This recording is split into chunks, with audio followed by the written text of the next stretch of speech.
Welcome to Whispering Loudly, the award-winning Workshop Whisperer podcast, as featured by Apple, with Rachael Evans, the #1 automotive business coach in the aftermarket. Thanks to Platinum sponsor Podium and Titanium sponsor Mechanic Desk. Whispering Loudly is the Workshop Whisperer podcast with Rachael Evans, and we're super excited to be joined today by Joey Wright. Joey is a well-renowned NBL coach here in Australia with accolades galore. Joey has won more games as a coach than any other NBL coach, has been crowned NBL Coach of the Year, not just once, but 3 times, and most impressively is the only coach in the league's history to take the last place team to the grand final championship game. Joey has acted as head coach for many Australian NBL teams, most recently the Adelaide 36ers, where he took all of them to great heights through his leadership, passion and commitment to the game and the players. We can't wait to see how he transforms your business today. Thank you so much, Joey, and welcome to the podcast. Oh, thanks for having me on the podcast, guys. Thanks so much, Joey, and welcome. That is quite a fabulous intro there. What else would you like us to know about you? Well, the things that are probably way more important than any of those things is the fact that I'm a father of 4, happily engaged to a beautiful young lady. So I'm about to get married soon. Congratulations. But I am thank you. I am a father of 4, and those 4, as anyone knows that have kids on this podcast, is the most important job that I'll ever do. And hopefully I'll do that right. I'm still guessing. The 14-year-old got me guessing whether I'm doing that right or not. Yes. So today on the podcast, as you know, we help auto repair shop owners to achieve business success. And we know that you are, obviously with your success in your field, a bit of an expert in leadership. So what is leadership to you? Leadership, sometimes I think people confuse it with leaders are supposed to be the perfect example and do everything right. And I think that's, kind of the opposite of leadership. I let my people know right away that I'm imperfect. We will lose games this year because of me and not because of you. I am flawed, but I will give you my passion. I will lead by example. I will never ask you to do anything that I'm not willing to do. So, I'm just trying to be real with them, be someone that they can relate to, but I definitely lead by example without a doubt. And I guess coaching in elite sports is, it's kind of an ultimate form of leadership. Can you tell us about your journey into that and, how you became the leader that you are? It's interesting because as a kid, up until the age of probably 16, I was extremely introverted. Probably had some good reasons. I was dyslexic. I was a bit overweight, and I wasn't very good at sports, so I didn't have a lot to talk about. And as a result, I just didn't have many leadership skills. But as I got better in sport, I started looking around the room and just saying, "This needs to be said," and no one's saying it. The one thing I've always had, no matter where I was positioned at in life, is that I've never really been afraid of what people thought of me. And so, if I had a flaw, if I had a situation where I needed to say something, I just put it out there. And so I learned to speak up in environments where people would say what needed to be said. I mean, I think a lot of us identify things, but we go, I don't want to say that because it's going to cause a bad moment. I feel like you always have to say it. And so in doing that, a lot of coaches identified me just from on that one thing along, and the fact that I was a hard worker, that, he'd be a great leader for our team.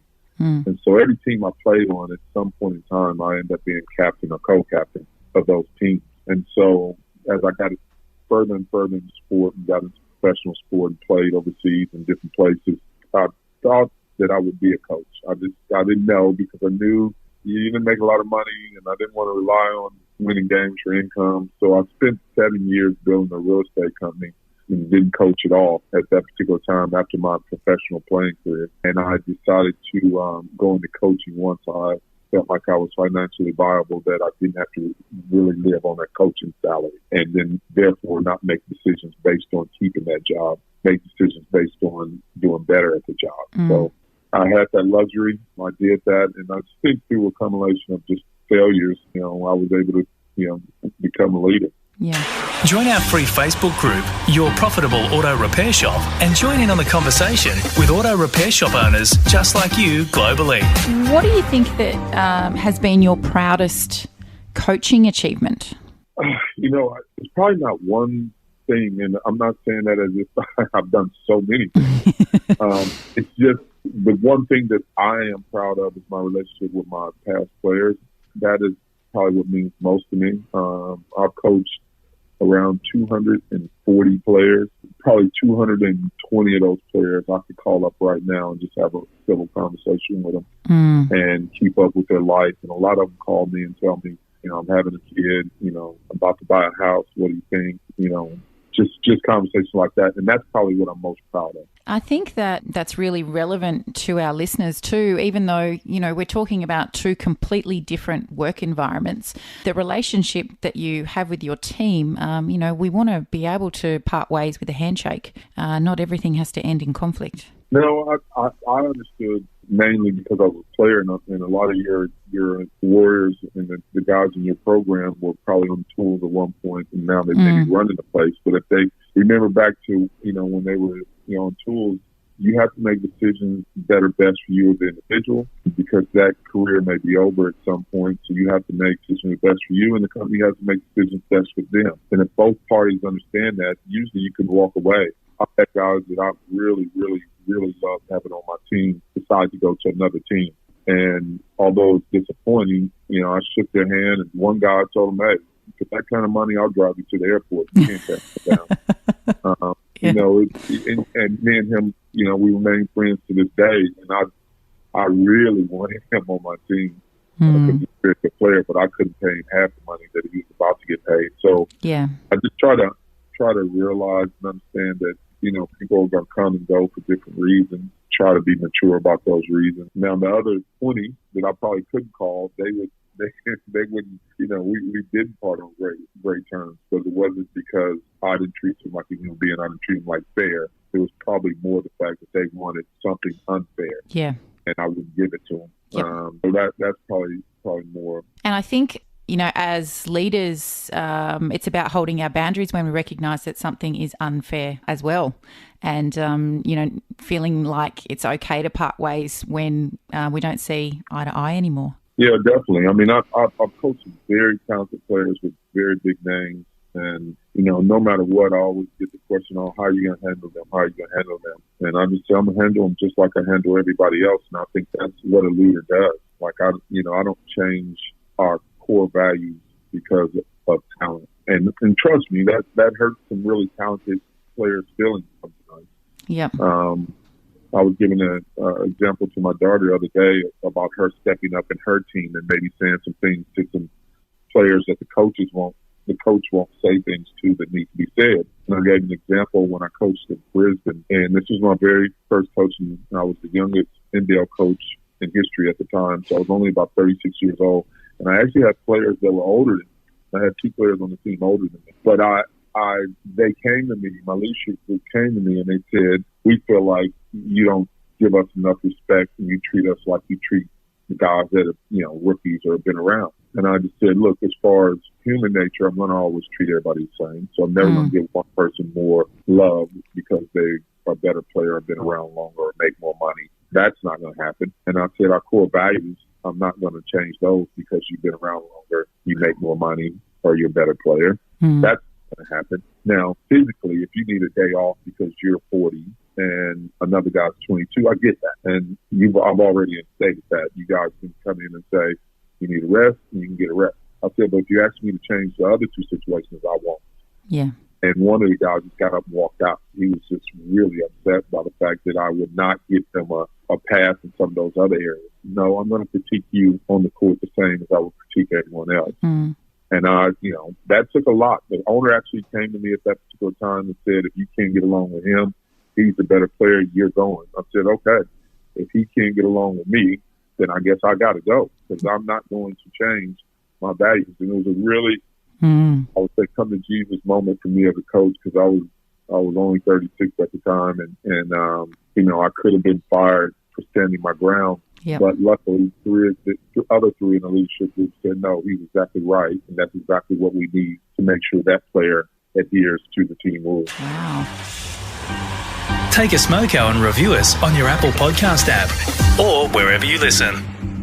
So is there a particular time where you felt like your leadership didn't live up to your own standards or the expectations of others? No, because leadership has no quantitative value to it. Like, if you win games, that don't mean you're a great leader. If you lose games, that don't mean you're a bad leader. As a leader, I've always set the example and followed the example of what needs to be done in every situation. I couldn't live with myself if I didn't do that. Now, does that mean I did a great job of coaching? No. I mean, I've done some horrible jobs of coaching. Yeah. But as far as leadership and adhering to the values that I express to them and that I carry out, always. Not even a question. So if we're to offer a piece of advice to our auto repair shop owners out there listening to the podcast who are actively working on, really owning their leadership and really taking charge of their teams, what would be your advice to them? Because a lot of them feel unsure in the beginning as to whether they've even got the skills to be able to lead a team. My one thing,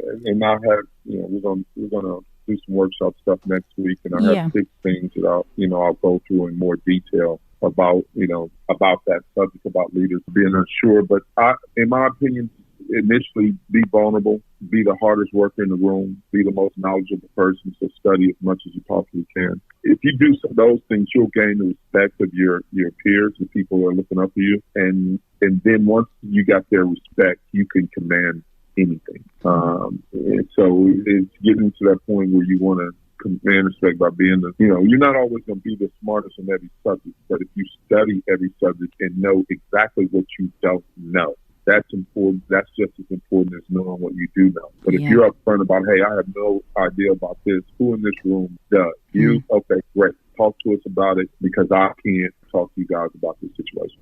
Yep. If you're that confident about not knowing as you are about knowing, that'll gain a lot of respect. If they know that you're the first one in that shed and the last one to leave, you're willing to sweep floors. I clean the floor every morning before practice. We had a manager who was supposed to do that. He was not on time most of the time, and I didn't want our players walking on the dirty floor.